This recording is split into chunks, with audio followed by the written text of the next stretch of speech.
What's good, everyone? Hoping you're having a great day. Marvel Rivals Namor is such a powerhouse for a summoner. A lot of players don't actually know that most of his knockouts come from his Aquatic Dominion, also known as Monstro Spawns. Those octopus thingies that keep spawning when he throws what looks like a Pokeball? Namor's primary attack is so strong by itself that it can KO a majority of heroes with just 2 headshots. There's no debate that Namor has some seriously good abilities that allow him to turn invincible for a set duration while finding a vantage point to snipe from. His secondary fire is a good top-up for DPS while buffing and focusing each Monstro Spawn's firepower. And his hilarious ultimate will summon Moby Dick for a big splashdown in an area. Banger tips and tricks for dominating the game with Namor are coming right up in just a sec, so do consider subscribing to the channel if you enjoy Marvel Rivals.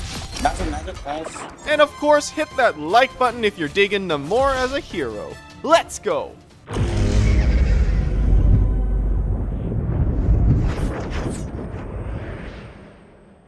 Namor has one of the strongest primary attacks in the game. His Trident of Neptune is very comparable to Hela's primary attack, in that it hits hard. The delay between each attack is made up for not having to reload, as Namor carries infinite ammo. Each attack or trident he throws has a small arching animation. The hitbox is inadvertently affected, so the best way to land headshots with Namor is to aim a bit above the enemy heroes, or simply put, to use just the bottom part of the crosshairs as your main point of contact. Namor's attack also has slightly slower velocity compared to the likes of Hela, so aiming slightly in front and on top of the enemy hero will guarantee much better accuracy. Seriously, Namor players can just hold down the primary fire button throughout the game. Tape it down even. A lot of your knockouts will come from your Trident of Neptune, but a majority of them actually comes from what I call his auto-aim ability, which I'll talk about in just a sec. Namor's secondary attack called Wrath of the Seven Seas is merely another trident that he throws, but with the caveat that it can be used in between primary attacks with no delay. When it hits someone, all current Monstro Spawns will get an insane Berserker buff and will start targeting the enemy you've just hit with Wrath of the Seven Seas. This secondary attack is not very good by itself, as it's a bit weaker than Namor's primary attack, and if you use it before any of his Monstro Spawns are out, it basically does nothing but tickle your enemy. Namor mains should definitely consider holding onto their secondary attack if they know a team push is heading your way. If you're out of Monstro Spawns, then certainly consider using this alongside your primary attack to increase your DPS on enemies.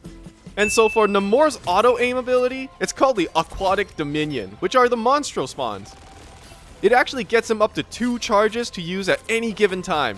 He'll actually have a third one to use if you have Luna Snow as your team-up partner, and of course, we'll cover this in just a moment. For his Aquatic Dominion, you gotta place down all your Monstro Spawns in an area where you can clutch opponents out with supreme placement. And then throw your secondary fire trident towards the weakest heroes to force your Super Saiyan spawns to focus fire on them. A lot of Namor's kills will actually come from his Monstro Spawns, so don't be too surprised there. Be smart and place these spawns in the most inconspicuous spots, and at the very least, if you can't find the best placement for them, just don't forget to use them at all. Even having a meat shield in front of you can mean life or death for Namor. And when it comes to invincibility frames, Namor probably has one of the best ones called Blessing of the Deep. It's honestly so good to disrupt enemy team combos and ultis with, and also to buy yourself some sweet time for healers to get to you.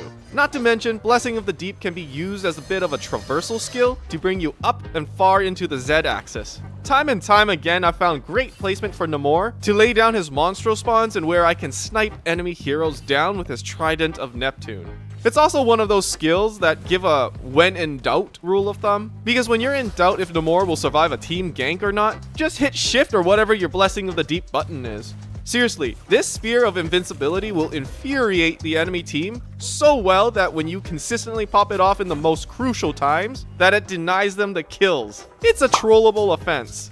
Namor's ultimate is both quick and hilarious. Imagine summoning Moby Dick to randomly spawn and splash down on your enemies.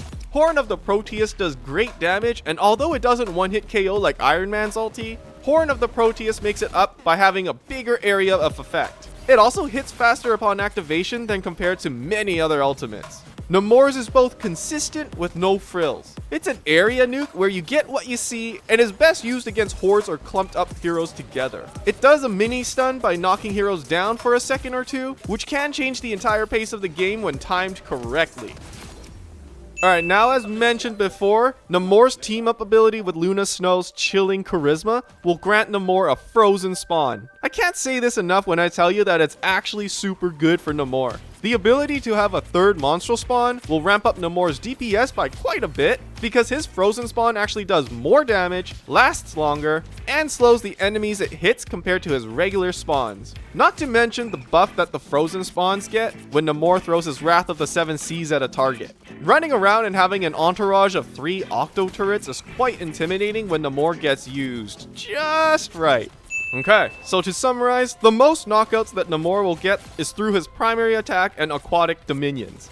Spamming and using his monstral spawns as soon as possible in the presence of enemies is the best way to go. Finding the most inconspicuous placements for the spawns are essential for more knockouts. Utilizing his secondary attack called the Wrath of the Seven Seas should really only be used once he has monstral spawns out in the first place. Otherwise, it's a waste of an ability that leaves your aquatic dominion unbuffed.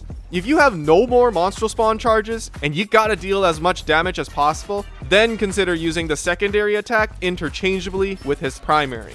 You'll likely have a monstral spawn charge saved up by the time his Wrath of the Seven Seas has cooled down, and Namor's Invincibility frames with Blessing of the Deep should be used anytime when in doubt. And of course, freely used to place Namor at a vantage point where he can unload his monstral spawns and snipe people from afar. Namor's Horn of the Proteus, aka Moby Dick, is a good nuke with an AoE. As a quick one-time use and activation, it's best used and sent into the fray when hordes or clumped up enemy heroes are together. If you see an opportunity where a couple of seconds stun will change the tide of the game, then definitely hurl Moby Dick into the crowd if that's the case. Now, Marvel Rivals is a blast, and I'm definitely making more guides, so do hit that like button if you found this helpful or was just entertained, and do subscribe so we can bring it to the next level. See you next time!